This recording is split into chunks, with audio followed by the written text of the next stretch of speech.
Deixa eu eliminar o vídeo aqui. Aqui, deixa eu fechar assim. Aqui, fecha meu celular. Isso. Bom, Iago, vamos lá, vamos tocar ali adiante. Então, vamos comentar mais um exemplo importante, tá? Para finalizar aí a força de atrito, né? Pelo menos para vocês terem um bom estoque aí de informações aí de como tratar o atrito, né? Tem, por exemplo, aqueles sistemas de roldanas que eu tinha comentado antes, que eu não tinha proposto ele com atrito, e agora vamos propor ele com atrito.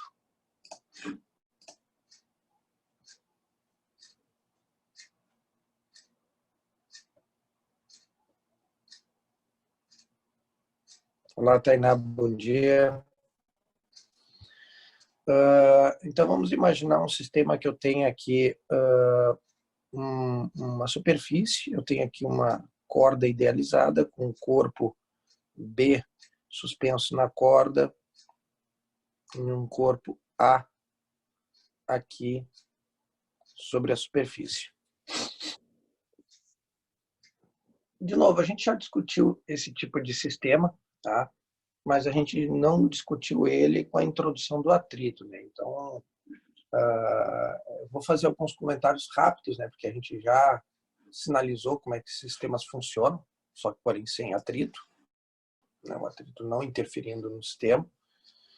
Então, vamos dar uma analisada como é que seria o comportamento desses sistemas com atrito, tá? Bom, se eu propor, note que a minha ideia é sempre fazer aquela análise de como é que as forças estão aplicadas. A parte matemática, muitas vezes, é só a aplicação das fórmulas, que é o que eu sempre comento, né? O mais difícil, às vezes, é o aluno, o estudante, conseguir associar, principalmente fazer os desenhos de forças e etc. Tá? Que nem mostrei lá no plano inclinado, que o coeficiente de atrito tinha relação com a tangente do ângulo do plano inclinado. Tá? Aqui, por exemplo, tens, por exemplo, uma situação em que tu tem dois corpos presos por uma corda idealizada. O corpo A está apoiado sobre uma superfície horizontal e o B preso pela corda. Tá? Se o sistema estiver estático, né, quer dizer, sem movimento, o sistema, né, como é que fica a questão da ação das forças nesse sistema? Né? Que tipo de atrito eu tenho envolvido no sistema ou enquanto ele estiver da forma como eu estou colocando? Né? Porque tem duas situações. Tem o sistema assim estático e pode ter o sistema também se deslocando. Tá?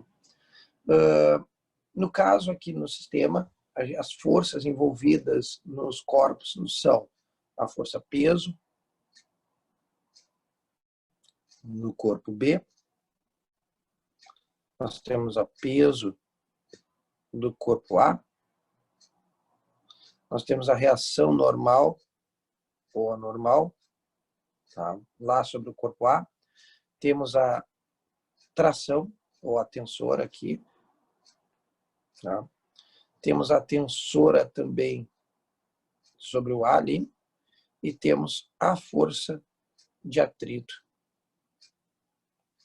Vamos fazer diferente, vamos mudar as cores aqui, que eu acho que fica mais interessante até para vocês visualizarem bem essas forças no desenho. Vou alterar aqui as cores delas. Então, vou fazer o que a gente tinha feito antes de ficar mais bonitinho. Então, aqui nós temos o peso de B,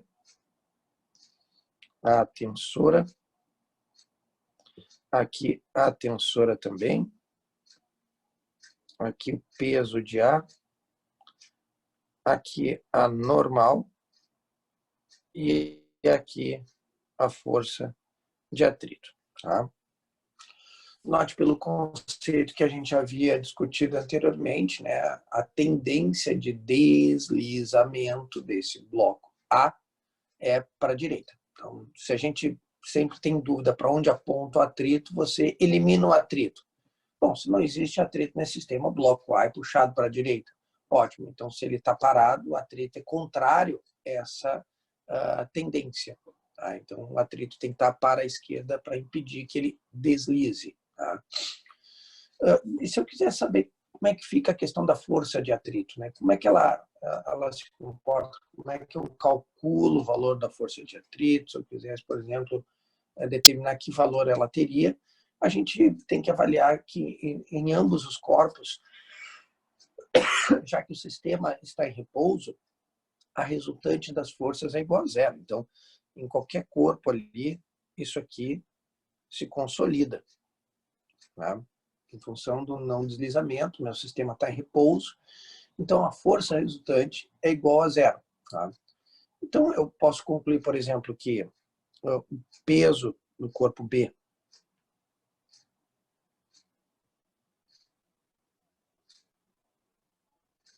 tem o mesmo valor da tensora, né? O peso do corpo A tem o mesmo valor da normal. Tá? E são coisas que a gente vai avaliando em função da resultante ser zero. Tá? O somatório das forças é nulo, então eu começo a avaliar essas somas em cada um dos corpos. Então, ali no B eu só tenho aquelas duas forças, então, como a resultante tem que ser zero, elas têm que ter o mesmo valor. Lá no corpo A eu tenho 4 forças. Na vertical, o peso do A tem que ter o mesmo valor da normal. Já a força de atrito tem que ter o mesmo valor da tensora. Como nós sabemos que a tensora tem o mesmo valor do corpo de peso do B, então também posso colocar dessa forma assim. Tá? Não há problema nenhum nisso, ok? E calcular o peso do B, M vezes G. Tá? Então, no caso aqui, M do B vezes G. Tá? Isso me daria a intensidade da força de atrito quando o sistema está em repouso. Tá? No caso, se eu quisesse calcular tipo, o coeficiente de atrito nesse sistema, tá? É só abrir a força de atrito, teria coeficiente de atrito, lembre-se, estático, vezes a normal, igual a massa do B, vezes o G. Tá? Então, eu poderia calcular, nessa situação, qual é a máxima força, tá?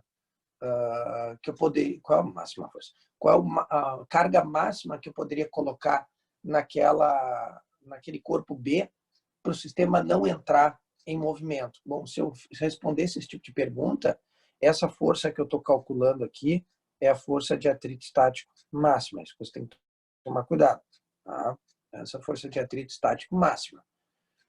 Então, ele poderia dizer assim, qual é qual o valor máximo de massa que pode ser colocado em B para que o sistema não deslize. Tá? Então, você, obviamente, tendo coeficiente de atrito estático, tendo a normal. Quem é a normal? A normal é o peso de A. Então, o meu sistema ficaria assim. Tá? Coeficiente de atrito estático vezes o peso de A igual a massa de B vezes o G. Tá? Então, para calcular qual é a máxima massa que eu posso adicionar lá do outro lado sem que o sistema deslize, então eu teria o coeficiente de atrito estático vezes o peso de A dividido por G. Tá? Então, note, eu estou chegando aqui numa fórmula, de novo, não é para vocês decorarem essas fórmulas, eu estou mostrando como é que se responde essas perguntas, né? Porque eles fazem essas perguntas. Então, nesses sistemas, eles querem saber, olha, se eu botar ali 5 quilogramas, o sistema vai se mover? Você vai ter que fazer esse desenvolvimento, porque aí você vai determinar qual é a carga máxima que eu posso botar em B. E se eu calculei aqui, deu 7 quilogramas, então se eu botar, por exemplo, 5 quilogramas, o sistema não se move, o sistema fica quieto. Se eu botar 6 quilogramas, o sistema não se move. Tá?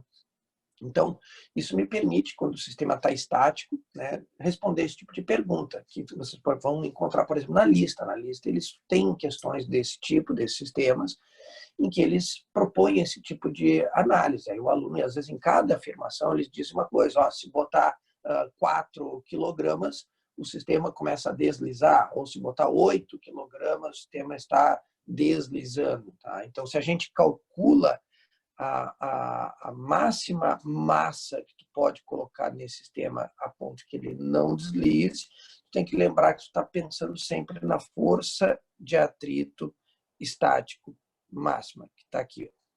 Tá? É isso que você tem que lembrar. Então, opa, fechei antes aqui. Tá? Então, essa força de atrito no meu problema, ela passa a ser tipificada como força de atrito estático máximo. Se eu botar uma massa, por exemplo, de 5 quilogramas, obviamente eu não estou trabalhando com a força de atrito estático máximo, estou trabalhando com a força de atrito estático. Tá? Então, a gente tem que tomar muito cuidado. Essa força de atrito nesse sistema, enquanto ele não desliza, é a estática. O valor máximo, estático máximo. Essa máxima define a carga máxima que eu posso colocar em B para que esse sistema não vá deslizar. Tá? Qualquer massa inferior a essa massa definida de 7 quilogramas, de 7 quilogramas para baixo, ele nunca vai deslizar. Tá? E no momento que eu botar 7, alguma coisinha, então meu sistema sai do repouso e entra em movimento, ou seja, ele começa a deslizar o bloco A. E aí a minha força de atrito passa a ser a força de atrito cinético. Nesse sistema, quando ocorre o deslizamento, a situação muda totalmente. Tá? Nós temos várias condições aqui para essa situação. Tá? Então, tem aqui o bloco A de novo. Um bloco B. Tá?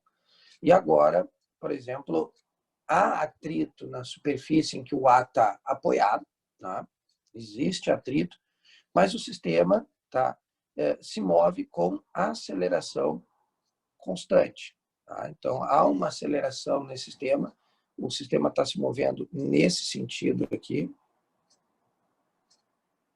O sistema faz isso aqui assim. Tá? O bloco A se desloca para a direita, o B se desloca para baixo. E a gente pode querer saber como é que fica a força de atrito, querer calcular o coeficiente de atrito. Esse tipo de pergunta pode ser feito, calcular,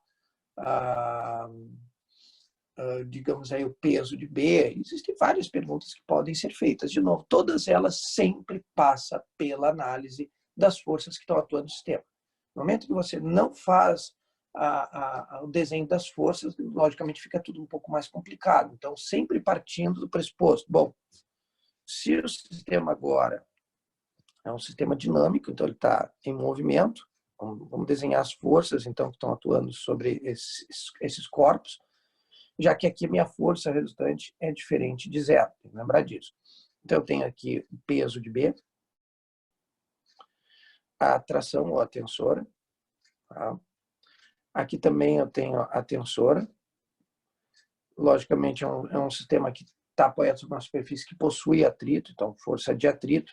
Já vamos botar o nome aqui, né, diferente do que a gente fez antes, já que o meu corpo A está deslizando, então é a minha força de atrito cinético. Tá? Temos o peso de A e a normal. Tá? Bueno, nesse tipo de sistema, tá, a única coisa que a gente pode avaliar aqui como uma igualdade, a única, tá, é no corpo A em relação à vertical.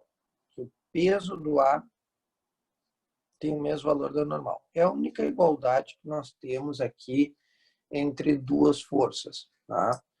De resto, não existe mais isso. Tá? Porque como há uma aceleração agindo no sistema, no corpo A na horizontal e no corpo B na vertical, eu não posso dizer, por exemplo, que a força de atrito cinético tem o mesmo valor da tração ou da tensora e que o peso do B tem o mesmo valor da tração. Tá? Não há uma resultante igual a zero. Então, aqui, a nossa tomada é totalmente diferente. Então, aqui nós escrevemos, por exemplo, assim, ó, para o bloco A.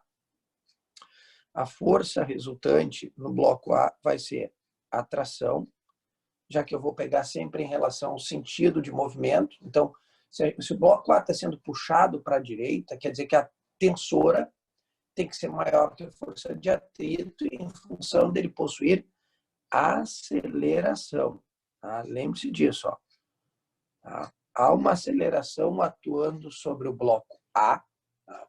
Então, a força resultante sobre o A é diferente de zero.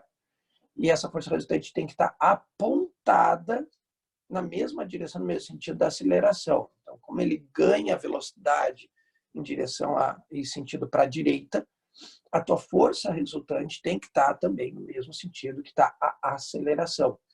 Então, a força de tração, a força tensora, ela é maior que a força de atrito cinético. Tá?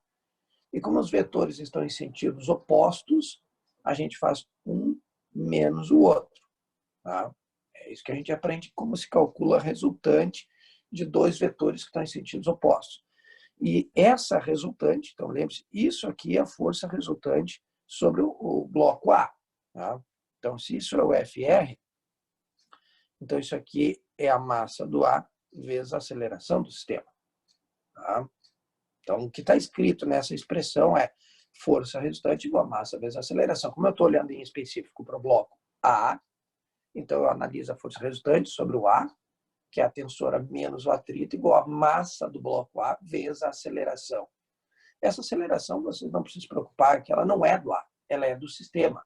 A aceleração do A não pode ser diferente da aceleração do B. Né? Os dois iniciam seus movimentos juntos, eles vão aumentando a sua velocidade de forma igualmente, porque eles estão conectados através de uma corda.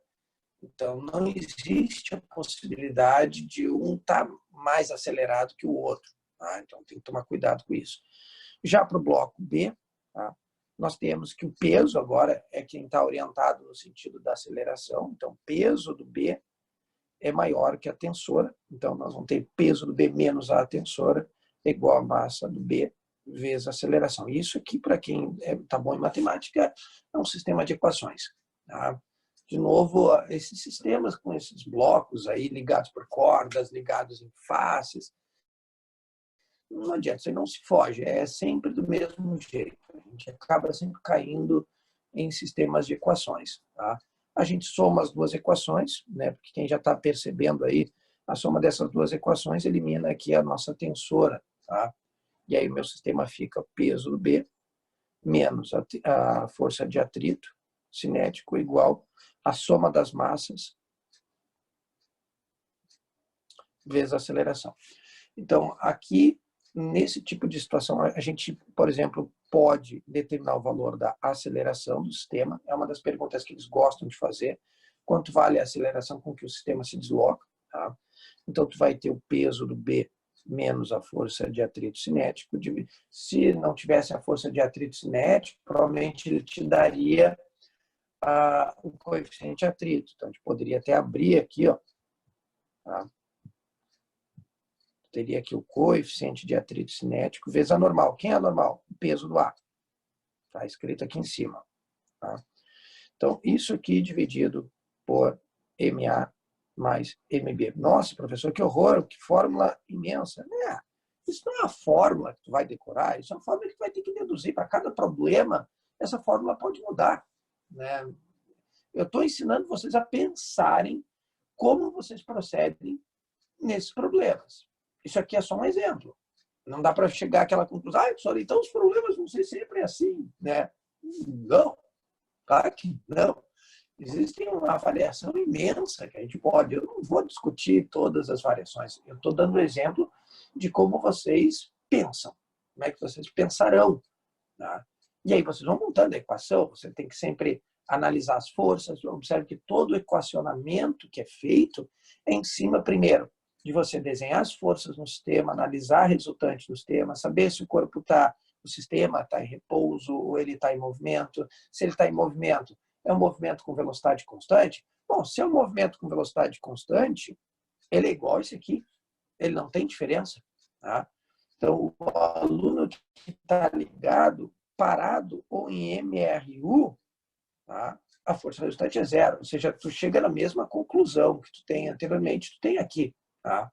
A gente tem que tomar muito cuidado com isso. Tá? Então, essas condições que nós temos aqui para as forças, essas duas aqui, essas duas linhas, elas se manterão se ele estiver andando com velocidade constante. O que muda radicalmente é quando tem uma aceleração. Aí, com uma aceleração, você já viu que tem que montar um sistema de equações.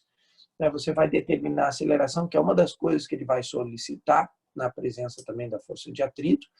Ele pode não dar força de atrito. Então, como eu estou dizendo assim, ó, ele pode simplesmente pedir para você calcular a força de atrito, pode pedir para calcular a aceleração do sistema, ou ele pode nem dar força de atrito, dar coeficiente, e aí, obviamente, tu tem que fazer aquela substituição que eu fiz ali, tirar a força de atrito cinético, abrir coeficiente de atrito cinético, vezes o peso do ar, que é o valor da normal, né? Então, isso já é bem mais trabalhoso. Não é o foco das universidades federais, né? Vamos deixar isso bem claro. Não é o foco, tá? Mas pode vir a cair. A gente sabe que não é o tipo de coisa frequente que as universidades federais costumam cobrar, mas vocês são alunos de medicina. São alunos de medicina, são futuros alunos de medicina. Vocês não ficam restritos, por exemplo, só a URGS, né? Vocês, assim espero eu, vão pelear por outras universidades, universidades privadas, que nem, por exemplo, aqui nós temos várias, aí, a UPF, etc., e que essas aí às vezes cobram bastante esses sistemas aí, tá? E já, por exemplo, se vocês forem para fora do estado do Rio Grande do Sul, vocês vão encontrar outras universidades que já vão cobrar isso aí, independente de ser particular ou não.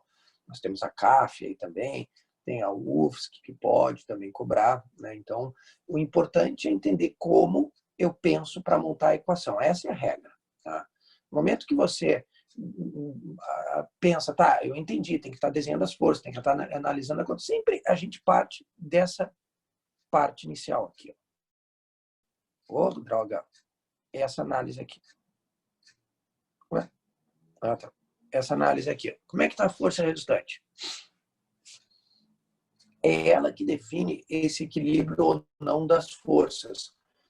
Porque depois que eu sei isso aqui, eu começo a desenhar minhas forças, na hora que eu preciso ou não fazer essas igualdades, eu estou sempre olhando para essa condição. Como é que está o meu sistema? Tá, ele está acelerado. Tá, mas ele está acelerado como? Para o bloco A é na horizontal. Tá? Na vertical ele não tem aceleração. Ok, então o peso do A é normal, tem o mesmo valor. Tá? Aí não há problema nenhum. Agora, a tensor e a força de atrito não podem ter o mesmo valor. Há uma aceleração atuando no sistema, a força resultante então é diferente de zero. Então, aquela tensora e a força de atrito não podem ter o mesmo valor, elas têm que ser diferentes e é maior a tensora. Já sobre o B, é o contrário. A força maior é sempre que está no sentido que está o movimento. O B está descendo, acelerado. Então, é lógico, o peso do B tem que ser maior que a tensora. Então, é a partir daí que a gente monta sempre, claro, isso aqui que vocês viram, esse sistema é invocando isso aqui, ó, a segunda lei de Newton. Tá? Então, essas diferenças que vocês viram ali nas duas linhas T menos FC, PB menos T, é a força resultante sobre cada um dos blocos. Tá? E isso nos permite, então, montar o sistema de equações e achar a aceleração. Depois que eu acho a aceleração, eu posso jogar em qualquer uma dessas duas linhas aí, que eu montei o sistema, para calcular, por exemplo, a força tensora, que é outra pergunta que eles fazem, né? Eles perguntam a aceleração, vocês vão ver isso nos exercícios, e perguntam a tensão no fio. Quanto vale a tensão no fio? Depois que tu calcula a aceleração, tu vai botar os teus dados ali, né? Vai pegar o peso do B, coeficiente de atrito, peso do A, soma as massas, acha a aceleração. Achou a aceleração, tu volta em qualquer uma dessas duas equações ali e acha a tensora, né? Calcula ela, não há problema nenhum. Tá? Então, esse é outro tipo de pergunta que eles gostam de fazer. Então, logicamente, se você está atento, você está vendo que provavelmente, quando eles querem complicar a vida, a pergunta que eles fazem é a tensora. Porque para calcular a tensora, tu tem que passar por todo esse processo. Tu não calcula a tensora sem determinar antes a aceleração. Isso você já nem perguntei. Se ele não deu a aceleração do sistema no enunciado, sabe que já te ferrou. Tu vai ter que fazer tudo isso. Tá? Essa é a regra. Olhou para esse tipo de sistema, ou esses sistemas que têm corpos acoplados com cordas, ou estão encostados, andando sobre uma superfície, não adianta. Ele pediu tensora, pediu quando é que a força que um bloco faz no outro. Tá? Já sabe, primeiro tem que calcular a aceleração, sempre. Tá? Não está dada no enunciado, já monta o teu sistema de equações, acha a aceleração, volta em uma das equações e calcula a tensora. Tá? Eu estou trabalhando com letra, porque para mim o fato de colocar númerozinho, daqui a pouco alguém vai pensar, não, mas é sempre ali o mesmo tipo de cálculo. Eu mostro a dedução em termos de letras, porque vocês vão ter que resolver problemas com letras. Tá? E é muito mais fácil, porque depois que o cara tem ali a equação final, o que ele faz é simplesmente pegar, botar os dados que tem no enunciado, substituir na equação e resolver. Tá? A dinâmica ela tem muito esse aspecto, tá? Que para vocês resolverem os problemas, vocês vão ter que deduzir uma expressão matemática. Não existe uma fórmula de forma geral para todos os sistemas. Né? Isso depende de como o sistema se encontra. Então, para cada condição do sistema, vocês vão ter que analisar a força resultante, analisar as forças, montar as equações, chegar a uma expressão, que nem eu cheguei aqui para calcular a aceleração. Depois que tu calcula essa aceleração, tu volta numa das expressões ali, das equações ali do sistema, acha a tensora. Tá? Então, esse é o processo, é trabalhoso. Esse aqui é o sistema com aceleração que eu considero mais complicado. O anterior, vocês viram que é um pouquinho mais simples, não envolve um sistema de equações, porque a igualdade ela favorece a gente já resolver mais rápido o problema. Só que o que complica aqui nesse tipo de sistema, geralmente é essa pergunta, assim, ó, qual é a carga máxima que eu posso botar no B para que o sistema não deslize? Né? Então o aluno ele fica, como é que eu calculo isso? Ó, tu tem que pensar que essa força de atrito aqui no sistema, ela não é qualquer força de atrito, é a força de atrito estático máxima. Tá? É isso, tem que tomar cuidado. Porque quando eu falo a carga máxima, tá, que eu posso botar aqui sem ele se mover, então estou querendo calcular a força de atrito estático máximo. Tá?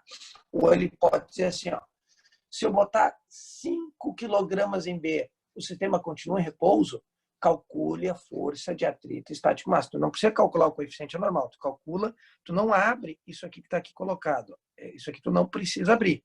Tá? Isso aqui tu não precisa abrir. Tu calcula direto a força de atrito estático máximo. Calculou ela? Ótimo. Aí tu calcula essa massa de B, tá? Calculando a massa de B por essa expressão aqui, tá?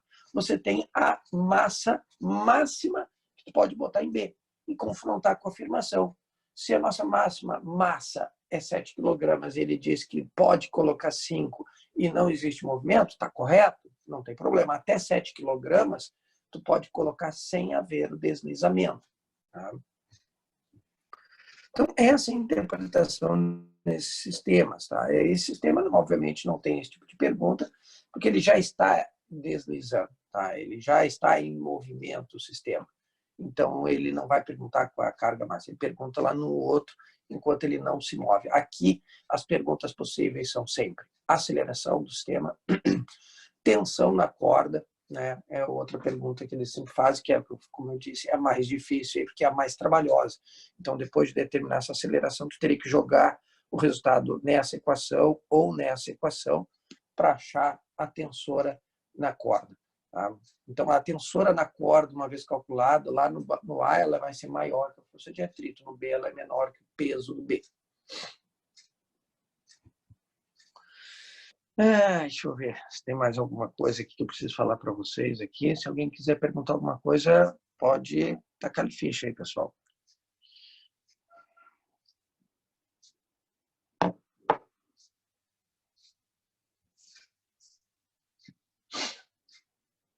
Eu acho que sobre atrito é isso. Acho que não preciso mais me preocupar com essa força. Acho que já dificultei bastante. Acho que eu devo ter assustado, apavorado muita gente aí, né, na aula de atrito.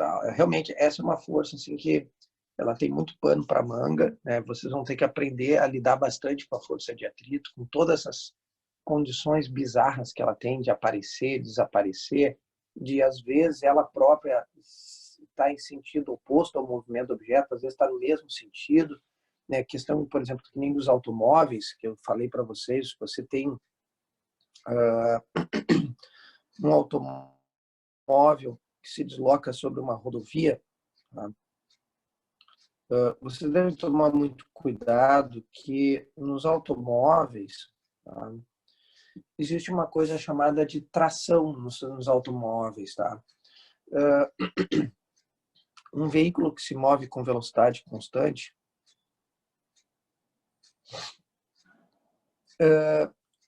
de forma geral, os veículos, a tração, ou seja, o motor do automóvel é quem está gerando força para o carro poder andar.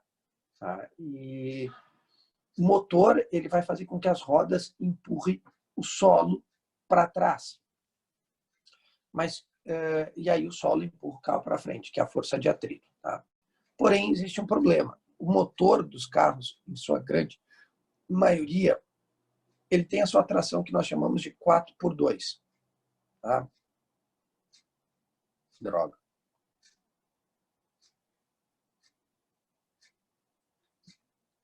O que quer dizer isso? São 4 rodas e tração apenas em 2. Tá? Ou seja, o motor faz força apenas em 2 rodas. A maioria dos automóveis, a tração é dianteira. Tá? Então, na verdade, quando um veículo está andando com velocidade constante ou está arrancando, digamos que ele está parado num semáforo e o semáforo abre. Essas duas situações, ele está acelerando, ou seja, aumentando a velocidade ou andando com velocidade constante. O atrito na roda dianteira é voltado para frente. Tá? É o atrito, a força motora nas rodas dianteiras. Na traseira, elas estão viradas para trás. Tá? Ou seja, o carro está puxando as rodas traseiras. Esse é o motivo pelo qual, né, os veículos, quando eles andam na areia, eles têm grande dificuldade de conseguir transpor areia fofa. Né? Eu passei por isso esse fim de semana, porque o meu veículo, por exemplo, já é um veículo diferenciado. Tá?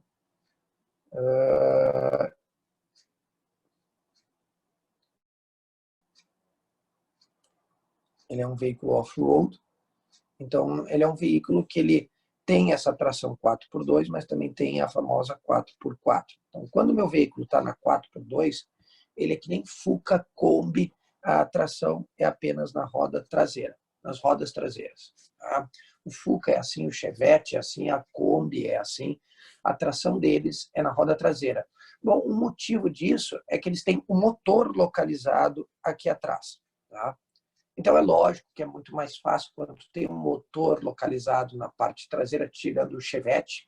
O Chevette é o único que está fora desse contexto, mas o Fuca e a Kombi, o motor está sobre o eixo traseiro. Então, você coloca o motor em cima do eixo, que é mais fácil. Os carros, em sua grande maioria, urbanos, o motor está na parte dianteira. Então, você coloca o motor e a tração sobre o eixo onde está o motor. Por isso que a tração, na maioria dos nossos automóveis, é na frente. Tá?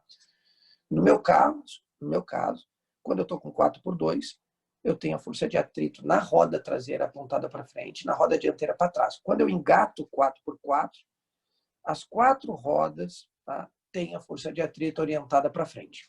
Tá? Nesse fim de semana, quando eu estava lá em Mostardas, andando, passeando, deu um problema. Não sei se é porque meu carro andou muito dentro da água e algum sistema eletrônico me desabilitou o 4x4, justamente no momento que eu estava sobre areia. Tá? Exatamente no momento que eu estava sobre areia. E o meu carro começou assim, ó, ele começou a afundar. Eu comecei a acelerar cada vez mais e o carro foi afundando. Né? Ou seja, as rodas traseiras que estavam com a tração, tá? Então aqui a gente tem que tomar cuidado.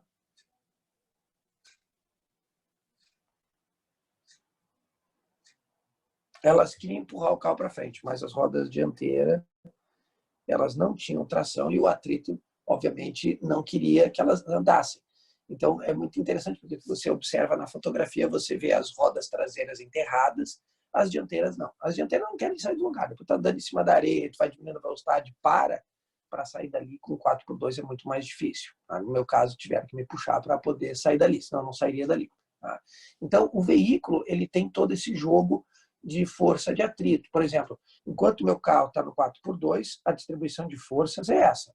Tá? No momento que eu tiro o pé do acelerador e a velocidade começa a diminuir, o atrito nas 4 rodas vira para trás. Vira para trás. Tá? Tem que virar para trás. No momento que eu acelero, as de trás viram para frente quando ele está no modo 4x2. Estou falando modo 4x2. As de trás viram para frente. Note, as da frente, sempre o atrito está sempre com a tendência de deslizamento. Tá? Ele não quer, tem que lembrar que está sempre arrastando as rodas dianteiras no meu carro. Isso vai acontecer o contrário num carro urbano, em que a tração é dianteira. Então, se o cara está andando com velocidade constante, que é o carro aqui de cima, tu tem a força de atrito nas rodas dianteiras para frente e as de trás para trás. Quando você tira o pé do acelerador, as 4 rodas, o atrito está virado para trás. Aí vai diminuir a velocidade do carro. Tá?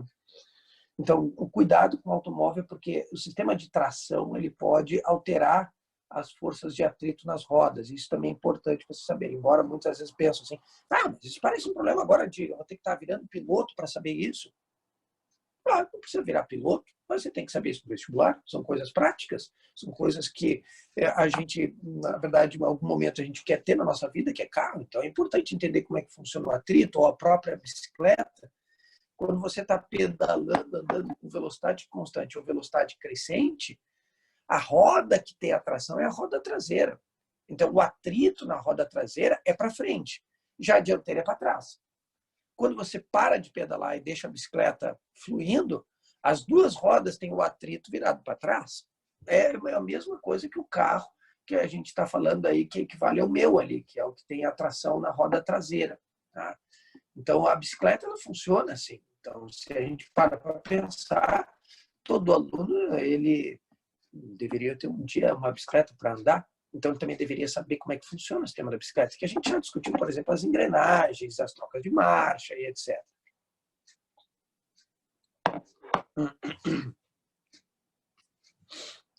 Bom, eu acho que com relação à força de atrito, tá bom. Vamos encerrar a força de atrito, então, e vamos para a força de resistência.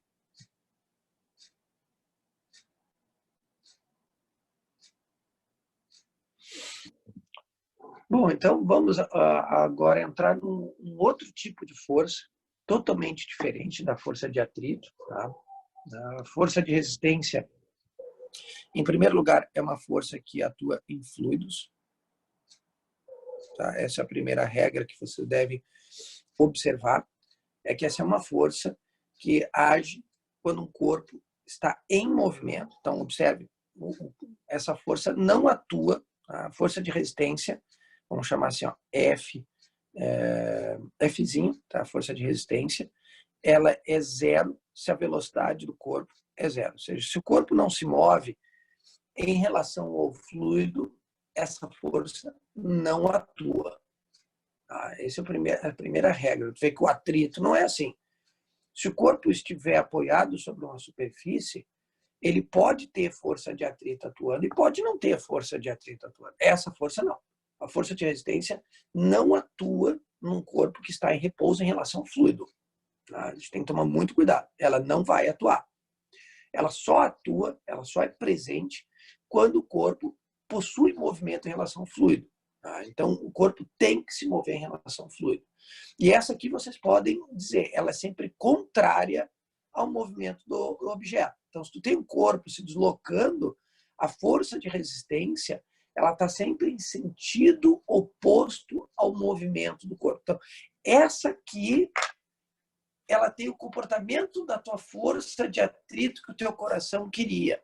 Tá? Essa sim, ela se compatibiliza com o coração de muita gente. Tá? Então, a gente tem que tomar muito cuidado. A força de resistência que tem esse comportamento. Tá? Ser sempre oposta ao movimento. O atrito não é assim. Tá? O atrito ele pode estar no meu sentido, pode estar em sentido contrário, ele pode estar atuando, de repente ele pode sumir, né? Então, ele pode estar atuando quando o corpo está em repouso, ele pode não estar atuando quando o corpo está em repouso. A força de resistência, não. A força de resistência, ela já está numa condição que eu considero até mais fácil que o atrito. Ela não atua quando o corpo não tem movimento em relação ao fluido, tá? E só vai estar presente quando o corpo se move em relação ao fluido. Tá? E quando ela está em movimento em relação ao fluido, ela é descrita por essa equação. Tá? Essa equação da força de resistência. Tá? Então, ela tem um parâmetro. Tá? Aqui na minha equação, que é esse parâmetro aqui, que é um coeficiente. Tá? Esse coeficiente, ele depende de parâmetros do corpo, tipo aerodinâmica, densidade do corpo. Tá? Então, esse termo é um termo que está relacionado a parâmetros do corpo. Tá? Já o segundo termo que nós temos aqui é a velocidade. Tá? Vê que é um equacionamento totalmente diferente do atrito. Tá? E aqui explica por que ela não atua quando o corpo está parado. Porque quando o corpo está parado, a sua velocidade é zero. E se o V é zero, a força de resistência é zero. Tá? Então, ela não atua para corpos que não estão em movimento em relação ao fluido. Tá? E aqui nós temos um outro problema mais interessante.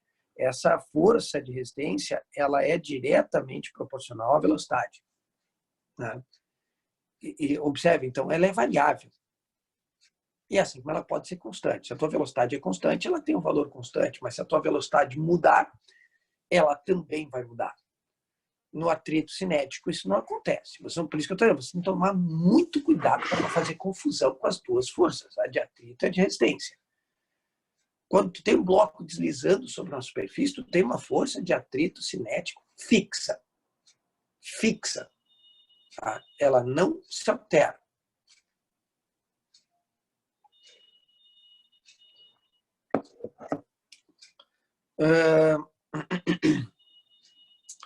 Então, ela não se alterando, se tu tem uma velocidade fixa, tá? Nesse caso, a força de resistência, ela se assemelha como se fosse a força de atrito cinético, que também não se altera. Só que a força de atrito cinético, ela não vai se alterar nunca, independente se a velocidade está aumentando ou ela é constante. Aqui não. Aqui ela não se altera se a velocidade é constante. Ah, mas e se a velocidade aumentar? Ela vai crescer. Se a velocidade diminuir, ela vai diminuir.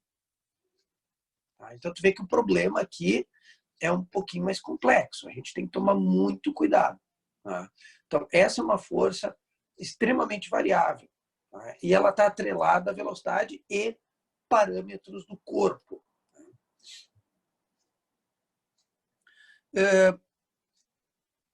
Como é que eu posso dar mais alguns detalhamentos dessa força de resistência para vocês? Existe um exemplo. Oh, droga, só um minutinho, pessoal. Deixa eu pegar um pouquinho mais de água aqui, tá? Guardei só um minutinho.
Vamos pegar um exemplo bem clássico, que é o exemplo da chuva. Tá? Esse é um exemplo que já caiu na URSS, já caiu PUC, já caiu no Enem, e é um exemplo extremamente importante. Tá? Você tem, por exemplo, nos dias de precipitação, tá? Nós temos uma gota, tá? Vamos pegar uma gotinha de chuva que está lá suspensa na nuvem, tá? Cuja velocidade é igual a zero. Tá? Essa seria a primeira condição antes dela começar a se mover. Tá? Então, nós temos a força peso atuando sobre ela, peso da gota, tá? E ela passa, a partir desse momento, a iniciar o movimento de queda dela. Tá? Então, se ela ficasse apenas sob a ação da força peso, né, isso não seria nada bom para nós seres humanos, porque se apenas atuasse sobre uma gota de chuva a força peso, a nossa resultante das forças é diferente de zero. Nós teríamos uma gota acelerada, tá? Com uma aceleração que é o próprio G. Ou seja, essa gota, a cada segundo, aumenta a sua velocidade de 36 em 36 quilômetros por hora, a cada segundo. Então, em 3 segundos, ela já estaria a mais de 100 quilômetros por hora. Em 6 segundos, ela já estaria a mais de 200 quilômetros por hora. E assim sucessivamente. Tá? Como elas não caem de alturas pequenas, e sim de alturas muito grandes, então elas gastariam um bom tempinho para chegar até a superfície e chegariam com velocidades grandes. Isso quer dizer que, mais ou menos, num dia de chuva, nós teríamos muitos cadáveres pelas ruas, porque seria uma gotinha na cabeça de uma pessoa e está morta. Tá? Então, note como a natureza, como eu sempre gosto de brincar, assim, parece que ela é sábia, né? Porque ela adicionou, né, no seu ambiente uma força, que é a força de resistência, que não permite que essas gotas cheguem ao solo com velocidades a ponto, por exemplo, de nos matar. Tá? Por quê? Porque à medida que a gota vai caindo, tá, ela vai ganhando velocidade. Então, ela vai acelerando. Tá? Porém, né, a gente desenhando aqui, vamos colocar aqui o peso da gotinha. Vamos trocar as cores aqui de novo.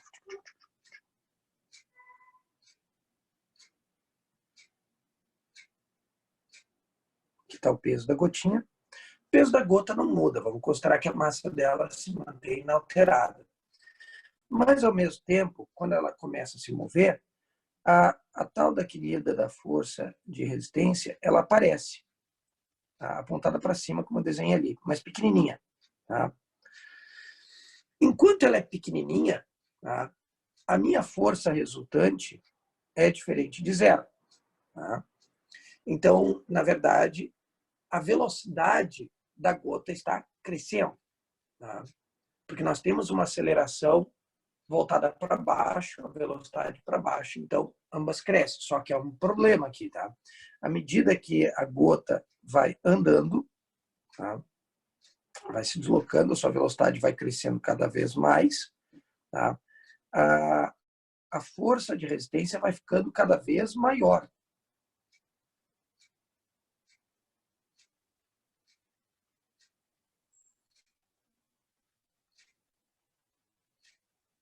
Aqui o peso e aqui a força de resistência.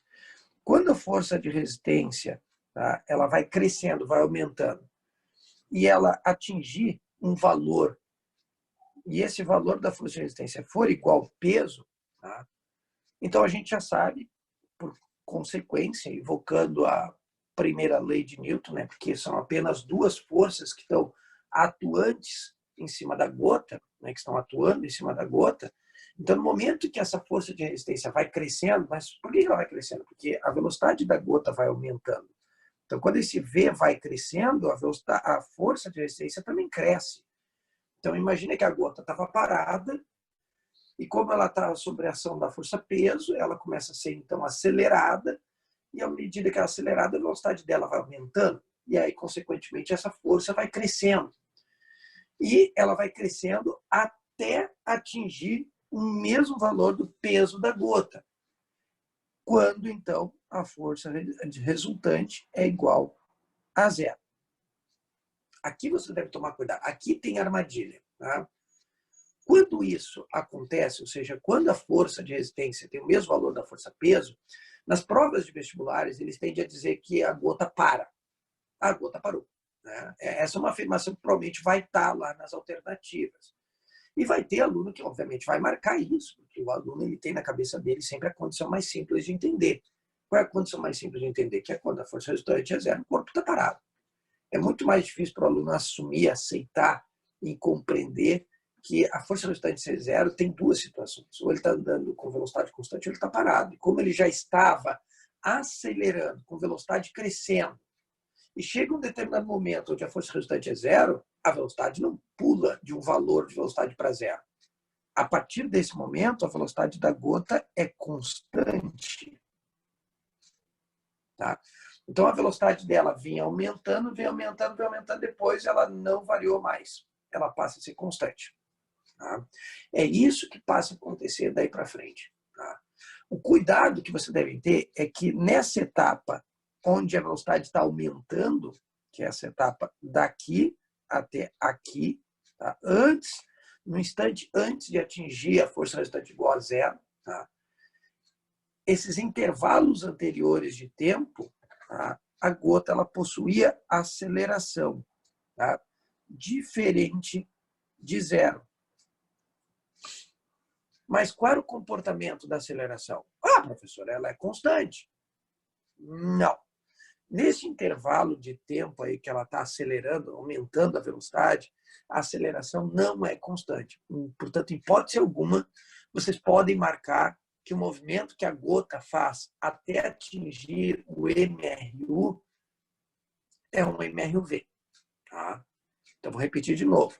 Em hipótese alguma, vocês podem marcar que a aceleração dessa gota, antes dela entrar em MRU, que ela tinha um movimento antes desse MRU, um MRUV. Não é verdadeiro. A aceleração não é constante. A aceleração é variável.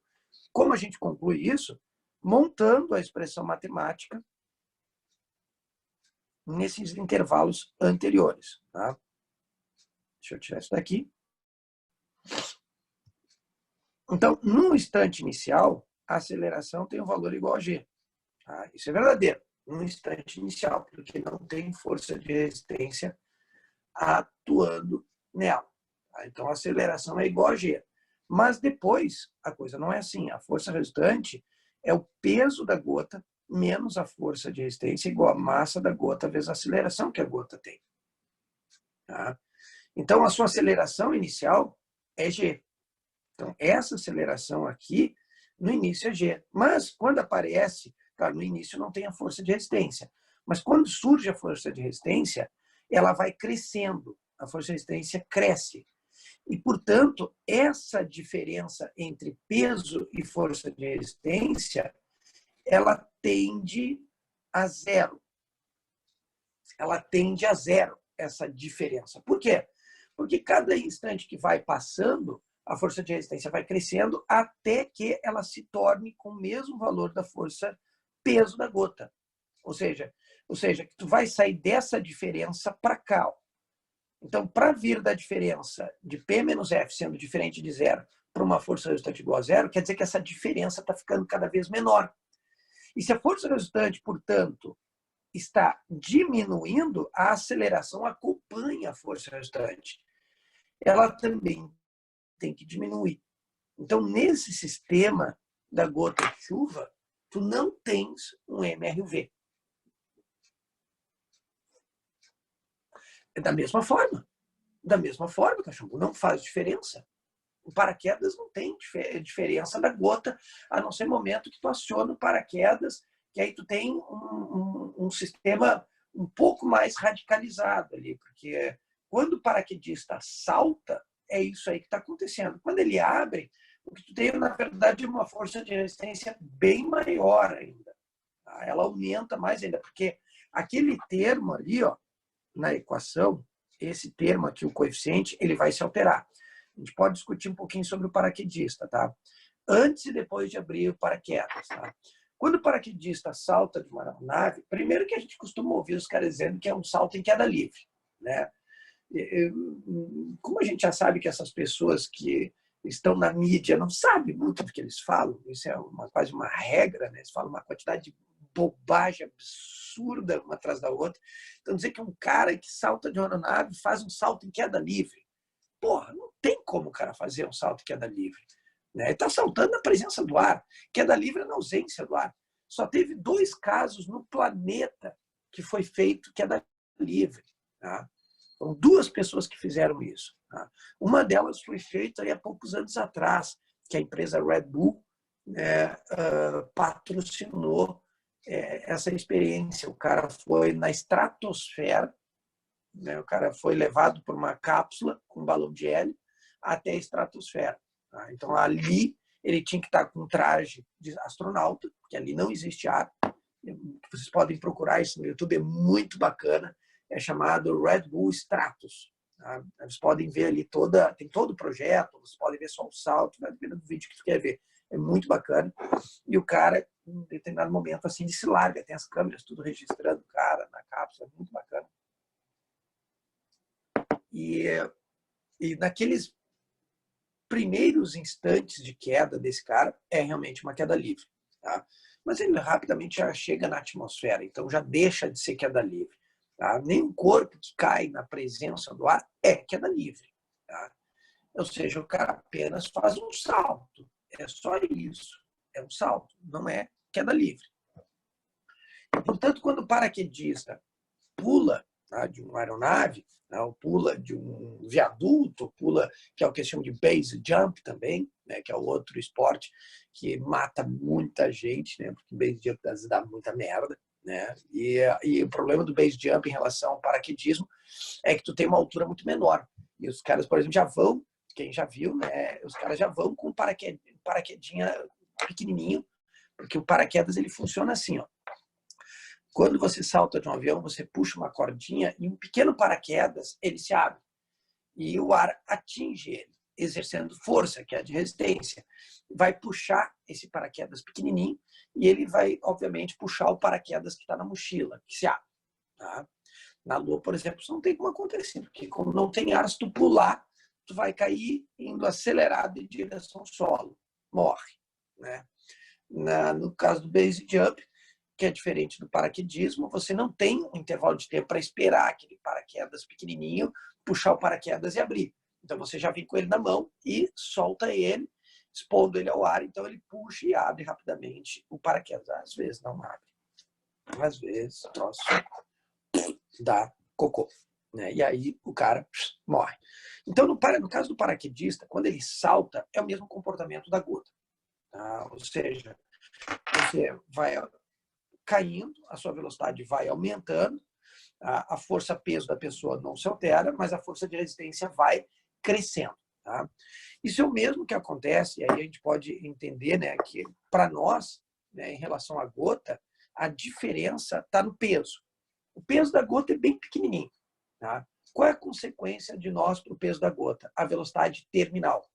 Essa velocidade constante aqui, ó, essa velocidade terminal, para nós e para a gota é totalmente diferente, por causa do peso. Tá? Para a gota, a força de resistência ela não precisa crescer muito. Por quê, professor? Porque o peso da gota é pequenininho. O peso da gota é bem pequenininho. Tá? São alguns miligramas que tu tem ali na gota. Então, o peso é uma coisinha de nada. Então, essa força de resistência, a gota começa a se deslocar no trajeto curto, a força de resistência já atingiu o valor do peso. Então, essa velocidade não cresce muito. Mas o problema é que o nosso peso, comparado com o peso da gota, é muito maior. Então, essa força de resistência, ela demora muito mais para atingir o mesmo valor do nosso peso. Então, ela leva mais tempo, porque ela tem que crescer muito mais, a velocidade. Lembre-se aqui, ó, o que faz crescer essa força de resistência é a velocidade. Tá? Então, para fazer com que essa força de resistência se torne o mesmo valor do nosso peso, é lógico que a velocidade de um paraquedista é muito maior que a da gota. Em média, é cerca de 200 quilômetros por hora a velocidade terminal de um paraquedista. Claro que é a média, porque depende, tem uns mais gordinhos, mais magros, né, e assim por diante. Tá? Isso quer dizer que, então, não dá para a gente vir e chegar no solo. A gente vai morrer, porque 200 km por hora. Não dá para chegar com uma velocidade dessa. É o que acontece, por exemplo, com o granizo. Né? Por que o granizo gera uma destruição grande nas lavouras? Porque a massa dele é maior, o peso dele é maior. Então, a velocidade terminal do granizo não é a mesma da gota de chuva, é uma velocidade muito mais alta. Então, acaba com plantações, quebra telhado, são pedras maiores de gelo e, portanto, com velocidades terminais muito mais altas. Tá? Então, aqui vocês já conseguem perceber as diferenças do que nós chamamos de velocidade terminal ou terminais. Tá? Então, a velocidade terminal é aquela velocidade máxima que o corpo tem quando ele está caindo em relação ao ar. Então, o paraquedista, tá? O que acontece com ele é basicamente isso aqui. Ó. Aí tinha até uma animação disso. Vai demorar para abrir aquilo. Então, vou fazer aqui. Então, o cara está em queda. Putz, deixa eu desenhar o cara aqui. Aqui está a mochilinha dele com paraquedas. Tá? E ele já atingiu a velocidade terminal. Então, a velocidade dele é constante. Então, aqui, o peso dele e a força de resistência têm o mesmo valor. Tá? Essa velocidade constante é muito alta, é em torno de 200 km por hora, em média. Tá? E é impossível achar que o paraquedista vai chegar com essa velocidade no solo. Se ele chegar, ele morre. Tá? Então, em determinado momento, ele tem um aparelho na mão que vai controlando a altura que ele está, um altímetro. Ele percebe que, em determinado momento, ele tem que acionar o paraquedas. Tá? Então, quando ele aciona o paraquedas, lembre-se, aqui nessa condição, o peso dele e a força de resistência já estão igualadas. Tá? Quando ele abre o paraquedas, acontece uma coisa muito interessante.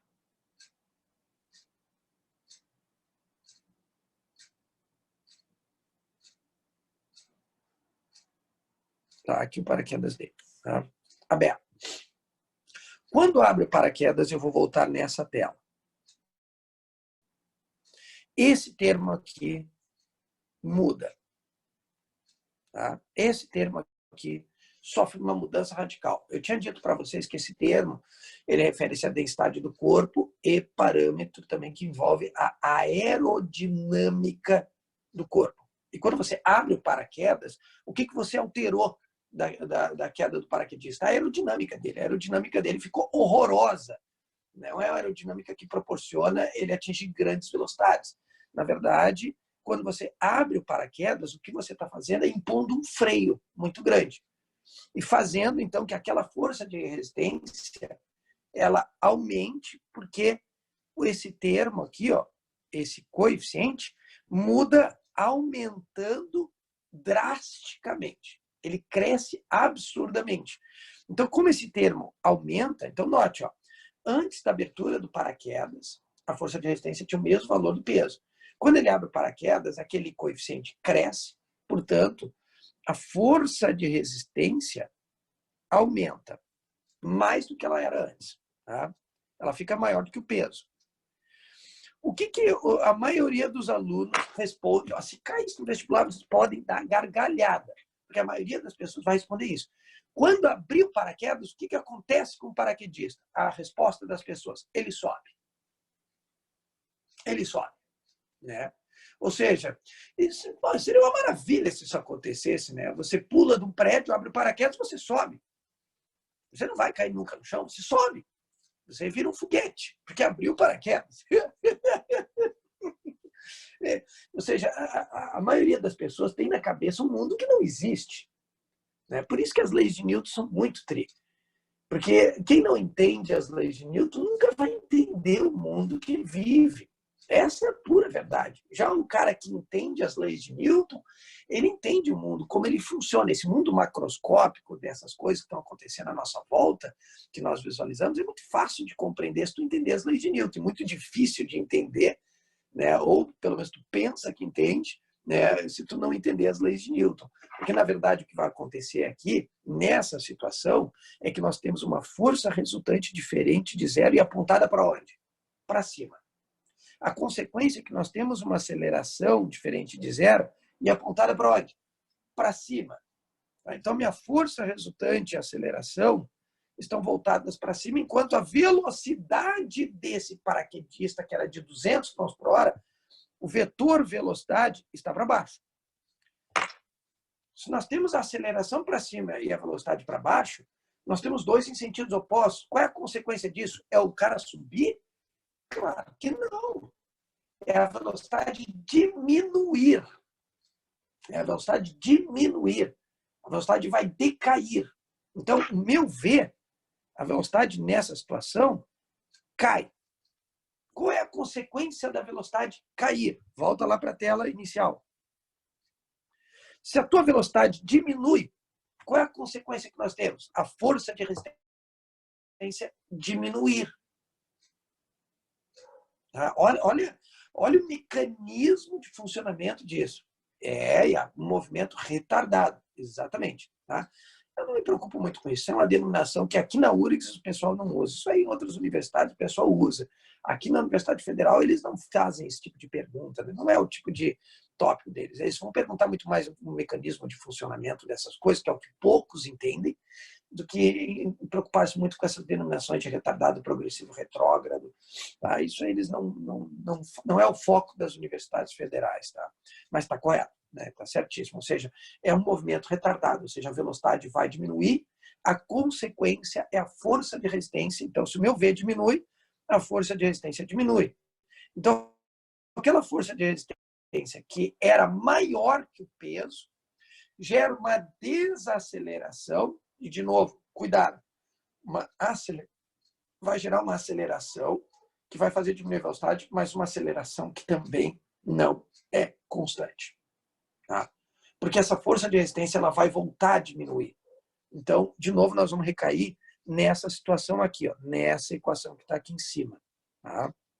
Ou seja, a minha força de resistência ela é maior que o peso, inicialmente, quando abre o paraquedas. Tá? Então, eu vou ter uma força de resistência em sentido contrário ao vetor velocidade, por isso que ela vai ficar aqui negativa. Então, eu vou ter uma aceleração negativa também, tá? Desacelerando, gerando um movimento retardado. Mas essa força de resistência ela vai diminuindo, tendendo de novo essa diferença a zero. Tá? Ou seja, buscando mais uma vez um equilíbrio, ou seja, fazendo que em algum momento, mais uma vez, o meu paraquedista, tá?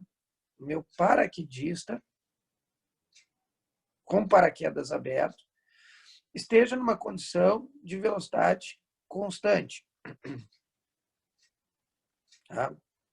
Ou seja, que a força resultante é igual a zero, ou seja, que o peso do paraquedista e a força de resistência, as duas têm o mesmo valor. É isso que vai acontecer em algum momento. Note, as forças não se anulam, não se cancelam, né? Elas terão apenas o mesmo valor. Então, o que o paraquedas faz é gerar uma aceleração que diminua a velocidade em torno de 200 km por hora, o valor médio, para 40 km por hora. Tá? É isso que vai fazer, é esse o mecanismo que o paraquedas faz. É reduzir a tua velocidade e fazer o paraquedista depois descer, chegar ao solo com uma velocidade bem mais baixa, a ponto que ele chega sem se machucar. É esse o efeito da abertura do paraquedas. Ou seja, ele é o mesmo efeito que tu tinha antes com a gota descendo com velocidade constante. Mas o problema é quando tu abre o paraquedas, é que muda um pouquinho. Quedas, tu tem uma força de resistência maior que o peso.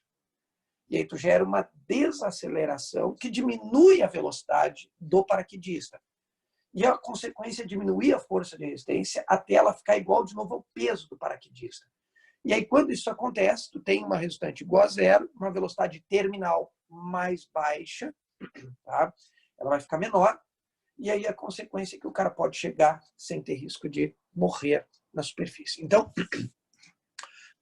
Cachorro, explicado aí a pergunta, espero que tenha entendido aí o acionamento do paraquedas.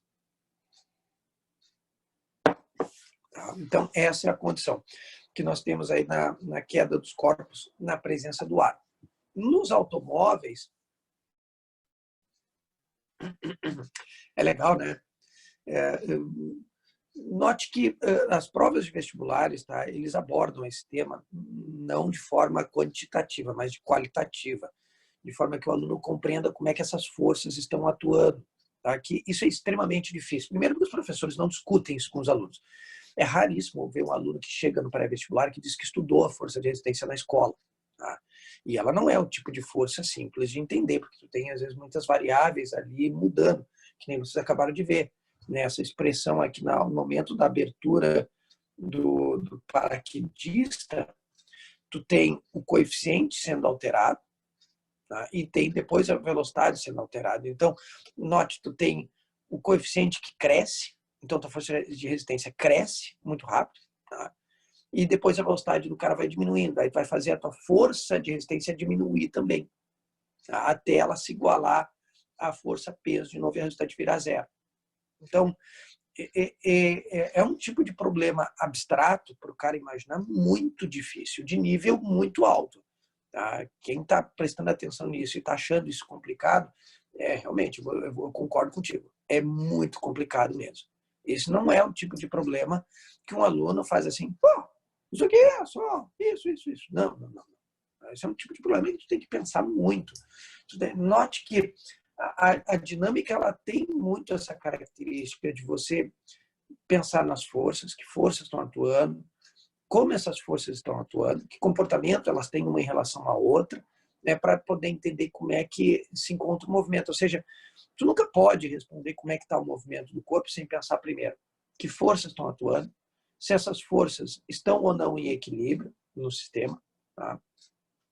Para saber se ele está andando em MRU, MRUV ou nem está em nenhum deles, que é o caso ali que a gente viu nas situações em que antes de atingir sempre antes de atingir a velocidade terminal, nesses sistemas, nunca tu tem MRV. Tu tem aceleração no sistema? Tem, mas isso não é sinônimo de MRV.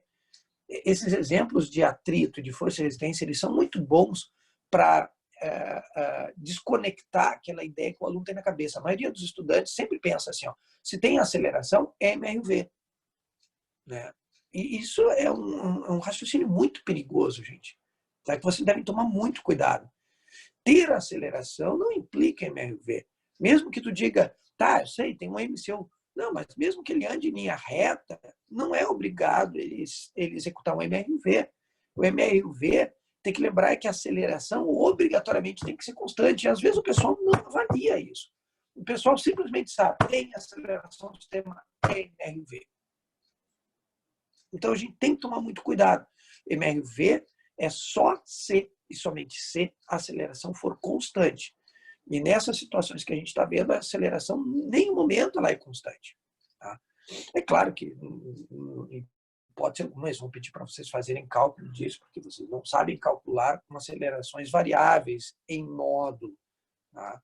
Isso é um problema muito mais quantitativo em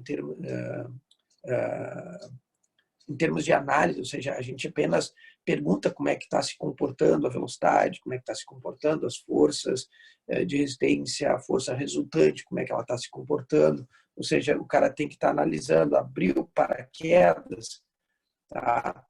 Tu tem uma força de resistência que cresce, tá? Então a tua força resultante ela era zero antes dele abrir o paraquedas, quando ele caía com velocidade constante de 200 km/h. Tá? E no momento que abre, então tua força resultante ela explode, ela cresce absurdamente e depois ela começa a diminuir, ela vai tendendo para zero. Tá? Por quê? Porque no momento que tu abre o paraquedas, a tua força de resistência cresce e a tua velocidade vai diminuindo e a tua força de resistência vai caindo. E quando ela vai caindo, vai fazendo a tua força resultante também cair.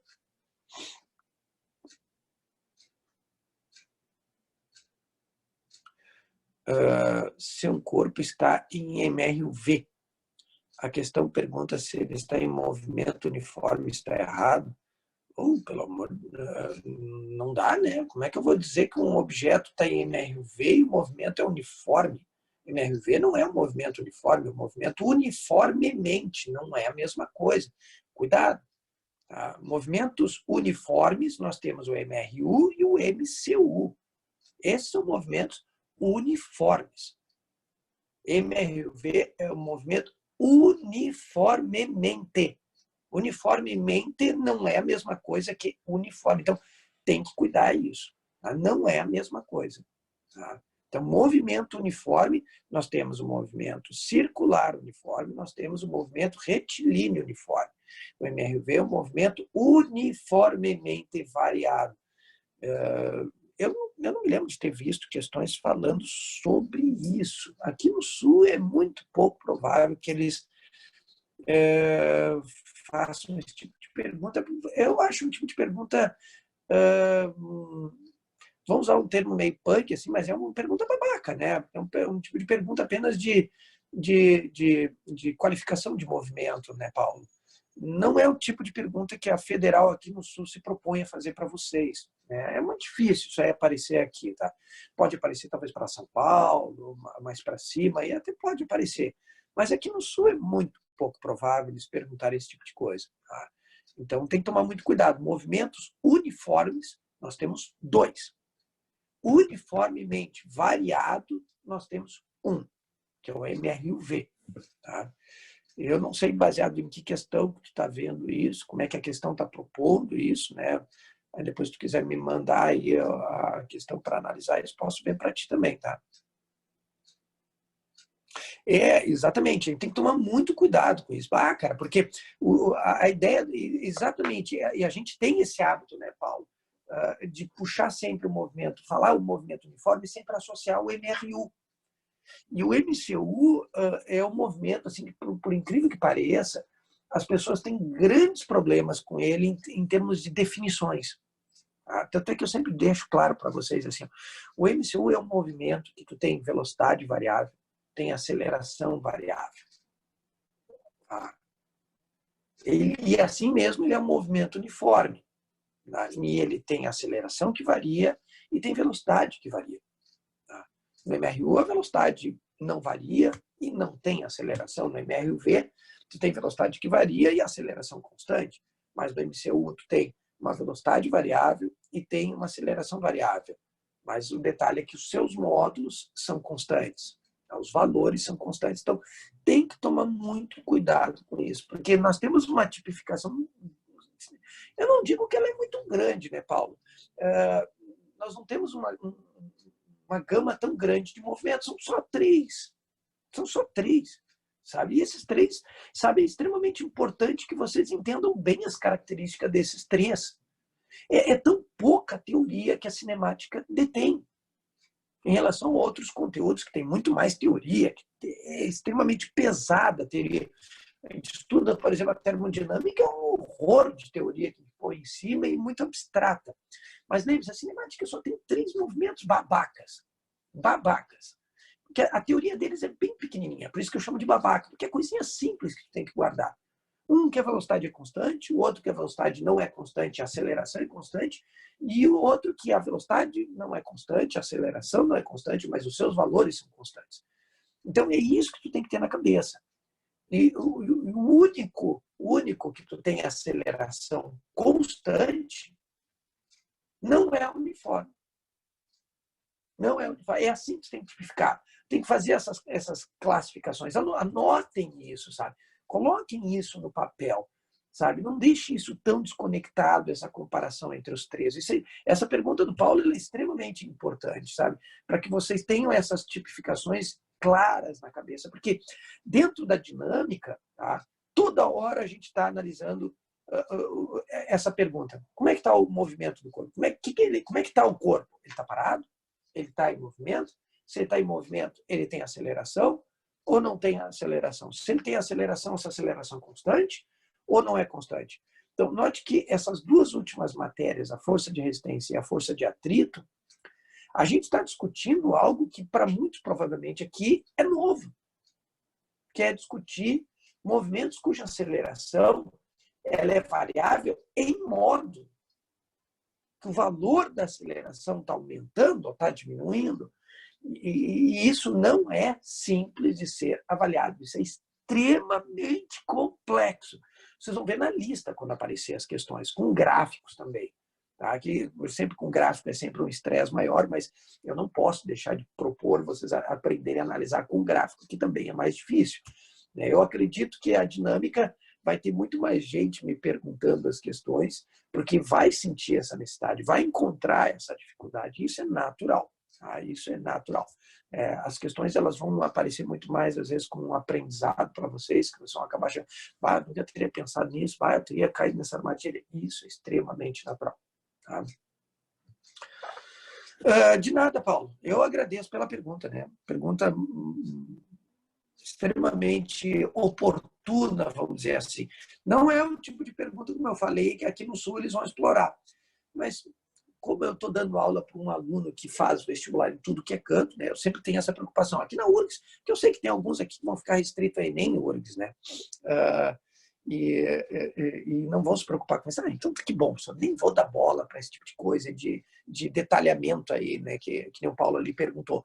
Mas quem vai viajar vai ser quantos cantos? Esses aí tem que se preocupar, porque essa questão aí do termo uniforme, movimento uniforme, tu tem que sempre lembrar que tu tem pelo menos dois, né? Mas vamos terminar, então, a força de resistência analisando a questão do automóvel de novo, né? Porque quando nós temos um automóvel se deslocando numa rodovia, tá? Com uma certa velocidade constante, a gente tem que lembrar que essa força de resistência está atuando no automóvel, tá? E atua em sentido contrário. A força de resistência está assim, tá? A força de atrito nas rodas de tração está para frente, tá? E a força de resistência é uma outra força que está atuando em sentido contrário. Por exemplo, teria o atrito nas rodas traseiras no veículo 4x2 para trás junto com a força de resistência, tá? Mas tá, não vou falar da força de atrito aqui, vamos nos deter à força de resistência, tá? O cuidado que vocês devem ter é assim, ó, que a força que o motor está fazendo para o carro ir para frente, quando ele tem velocidade constante, tá? Quando ele está nessa condição, cuja força resultante é igual a zero, tá? Tu teria aí a força de resistência, o atrito nas rodas traseiras, somados, igual à força que o motor está fazendo. Tá? Seria basicamente isso. Tá? Esse seria o teu sistema andando com velocidade constante. Se tu começar a acelerar o carro, tá? A força que o motor vai fazer tem que aumentar. Ou seja, tu gasta mais combustível para fazer isso. Mas, ao mesmo tempo em que tu acelera, né, então tu pisa no acelerador, digamos, tu está ali andando atrás de um carro e tu vai fazer uma ultrapassagem. Aí tu taca o pé no acelerador. O que vai acontecer? A tua velocidade cresce. Qual é a consequência disso? Porque o teu motor ele fez uma força maior, imprimiu uma aceleração, então a tua velocidade tem que aumentar. Mas, ao mesmo tempo, nós sabemos que quando a tua velocidade cresce, aqui nessa equação, se o teu V cresce, a tua força de resistência também cresce. Então, aqui nós temos um problema, que quando a tua velocidade aumenta rapidamente, a tua força de resistência também vai crescendo. Tá? Motivo pelo qual que manter o teu carro andando em altas velocidades faz com que ele mantenha se fazendo muita força. Porque quanto mais rápido tu anda, tá, a tua força de resistência é cada vez maior. Tá? Então, o teu V cresce, a tua força de resistência cresce. Então, por exemplo, eu quero andar a 60 km por hora. Então, tu tem que acelerar. Então, para acelerar, a tua força de resistência vai aumentar. Então, o teu motor tem que estar fazendo ali uma força, tá? Para contrapor com a força de resistência. Aí, tu quer aumentar para 100 km por hora. Então, o teu motor ele vai exercer uma força. Mas é uma força muito maior, porque a tua força de resistência, quando ele vai tendendo a chegar a 100, ela também vai ficando cada vez maior. Então, ele tem que estar fazendo uma força assim, brutal para conseguir vencer essa força que também cresce. Quando chega a 100 km por hora, o teu motor ele está gastando muita gasolina, muito mais que andar. Ou seja, o cara que está andando a 60 km por hora, ele gasta menos gasolina que o carro que está andando a 100 km por hora. Porque a força que o motor está fazendo a 100 é muito maior que a 60. Isso é uma coisa que pouca gente se dá conta. Que quanto mais rápido tu anda, maior é o consumo de combustível. As pessoas, tem gente que acha que andar mais rápido e o consumo é mais baixo. Mas, de novo, as pessoas não entendem isso aqui. As pessoas não sacam isso. E isso aconteceu comigo há muitos anos atrás, a long time ago. Eu trabalhava na Petrobras e eu falei para vocês que eu tinha um motorista que me levava para tudo que é canto. Então, teve uma época que eu implantei a rede de telecomunicações. Para quem não sabe, eu sou técnico em telecomunicações, essa é a minha formação de ensino médio, né? Eu me formei em técnico eletrônico e minha formação era na área de telecomunicações. Então, na Petrobras, a distribuidora, eu implantei toda a rede de telecomunicações aqui no estado do Rio Grande do Sul. Então, eu saí de Porto Alegre, fui para Rio Grande, depois Bagé, Santa Maria, Juí, Passo Fundo, eu voltei depois a Porto Alegre. E no trecho de Rio Grande a Bagé, para quem já viajou para lá, é um horror. É uma reta imensa a perder de vista e só tem campo nos dois lados. E no meio desse percurso, O meu motorista, nós com um carro atrolhado de equipamento, que eu tinha que chegar nas sedes, implementar, instalar o sistema e botar a funcionar, ele me faz bem assim, ele olha para mim e diz assim, oh, oh. Eu olhei para ele assim, o que foi? Oh, oh, o quê? E ele olha para mim e diz assim, eu esqueci de abastecer. Nós no meio daquela estrada que não tem nada. Eu olhei para ele e disse assim, a única coisa que tu tem que fazer no carro, que é cuidar o carro, tu não me abasteceu? O motorista olhou para mim assim, calma, doutor, eu já vou resolver. E adivinha o que o desgraçado me fez? Era um Gol daqueles quadradinhos, tipo bolinha, mas o modelo anterior, com os faróizinhos quadradinhos. Ele me sentou o pé no acelerador e me botou 160 km/h no Golzinho. A golzeira se tremia toda na estrada, eu apavorado com o fiofó, não passava um átomo, me segurando em tudo que era puta merda que tinha dentro do carro, gritando, para, desgraçado, tu vai matar a gente. Sem falar que tinha um outro detalhe. Ele a 160 km/h, o motor, para chegar a essa velocidade, estava fazendo uma força absurda. Qual é a consequência disso? Em menos de 5 minutos ficamos sem combustível na estrada.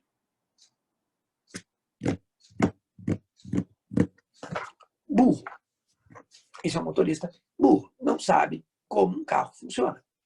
Essa é a consequência disso. Se você está com pouca gasolina, você faz o contrário. Você põe uma marcha alta e anda devagar. Põe uma quinta e anda 50 km/h. Sua economia é bem mais alta. Você vai andar muito mais. E não o que esse imbecil fez.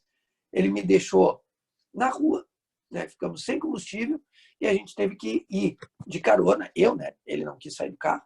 Eu tive que pegar uma carona, ir no posto, comprar gasolina, trazer e voltar para a gente poder seguir a viagem. Então, tu vê, olha a cagada que se faz por não entender essa maldita força. Então, à medida que a tua velocidade vai crescendo, essa força cresce. E aí tem um outro problema. Essa força de resistência, que é dada por essa expressão, isso aqui é até mais ou menos uns 100 km/h. Então, para automóveis que andam até essa velocidade, essa força atua dessa forma. Quando tu passa a andar 110, 120, 130, 160 km/h, ela muda a expressão. A expressão fica assim, ó. Ou seja, para conseguir aumentar a força, a tua velocidade, note que agora o teu V está ao quadrado. Ou seja, qualquer leve aumento na velocidade, a tua força de resistência já aumenta bastante. Então, o teu motor tem que fazer uma força maior ainda.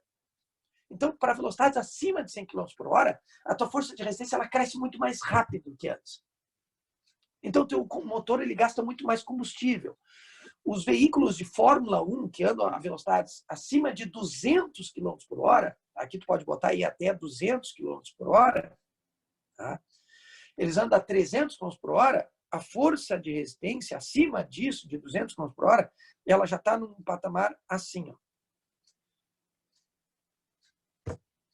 E é por isso que os veículos de Fórmula 1 têm que reabastecer. Eles têm um tanque gigante e ainda tem que reabastecer várias vezes. E olha que os veículos têm uma aerodinâmica, tem esse termo, o NI, extremamente favorável a não gastar tanto combustível, mas não adianta. Para velocidades muito altas, o teu V é elevado ao cubo. E a força de resistência ela cresce absurdamente. Então, eles tentam minimizar no termo ali do coeficiente, para não ter tanto consumo de combustível. Por isso que os caras que trabalham em Fórmula 1, só os cabeções, só os gênios trabalham ali. Porque os carros têm que ter sempre um desenvolvimento tecnológico muito absurdo para poder conseguir manter os carros andando o máximo possível sem estar abastecendo toda hora. Porque se tu tiver que abastecer a toda hora, obviamente tu não vai ganhar a corrida. Tu tem que abastecer um número mínimo de vezes para não estar perdendo posições, tá? Uma prova que nem de Fórmula 1, tá? Que aqui tu já teria velocidades acima de 300 km/h. Tem o Bugatti Veyron, que é um automóvel que chega a 400 km/h. Tá? Então, ele em 5 minutos esgota um tanque de mais de 100 litros. Em 5 minutos. Tá? Para chegar a essa velocidade, rapidamente ele esgota um tanque de mais 100 litros. Ou seja, no nosso patamar atualmente, aí, né, gastar mais de 400 pila, provavelmente, de gasolina só para esgotar um tanque para fazer ele ir a 0 a 100 a 400 km por hora. Tá? Então, para vocês verem o absurdo disso. Tá? Mas tem carro que faz isso? Tem. Mas aí já imagina, para carros muito potentes, o teu consumo também é absurdo. Tu pegar uma Ferrari também é assim. A Ferrari tem um motorzão, atinge grandes velocidades, mas tu já sabe, tem que ter grana, porque teu gasto de combustível é muito alto. Essa é a consequência de tu ter motores muito potentes. Tu vai andar em velocidades muito altas, mas tu também vai ter um consumo muito alto de combustível. Meu carro é um horror, meu carro é todo quadrado. Meu carro quadrado, esse termo aí, o meu Mi, ele é horrível, é um termo muito grande. Não é um carro aerodinâmico. Então, um carro que não favorece o consumo na estrada, a pau e corda, favorável, logo abaixo, eu consigo chegar a 10 km por litro. Tá? É o consumo que eu tenho em estrada. Isso, na melhor das hipóteses. Tá? Na cidade, eu chego a 5 km por litro, para você ter uma ideia. Tá? Então, é um horror. Meu carro é todo quadradão, não é um carro bom para esse tipo de coisa. Por isso que é um carro off-road, para andar não em alta velocidade, sim em baixa velocidade, no meio do barro, da lama, gastando gasolina para outras coisas. Meus queridos, força de resistência é isso. Só falta duas agora, Lady Hook e força centrípeta. Next week, vamos ver se a gente termina, né, segunda-feira, que é a minha proposta, né, a minha previsão é terminar na segunda-feira, então, a dinâmica, tá? Vamos ver se eu consigo. A Lady Hook é rapidinha. Essa aí é 15 minutinhos eu encerro, e aí a gente trabalha o resto aí com a força centrípeta e encerramos a dinâmica newtoniana, enfim. Aí depois nós vamos para a gravitação universal, energia, quantidade de movimento e outras etapas, certo? Um bom fim de semana a todos, tá? Bom estudo para vocês, meus queridos, e até segunda-feira, tá? Em breve, estamos chegando aí, em breve a lista vai cair nas mãos de vocês, aí, tá? Agora mais um pouquinho, tá? Estamos chegando lá. Deixa eu desconectar aqui o meu iPad. Então, um abração a todos.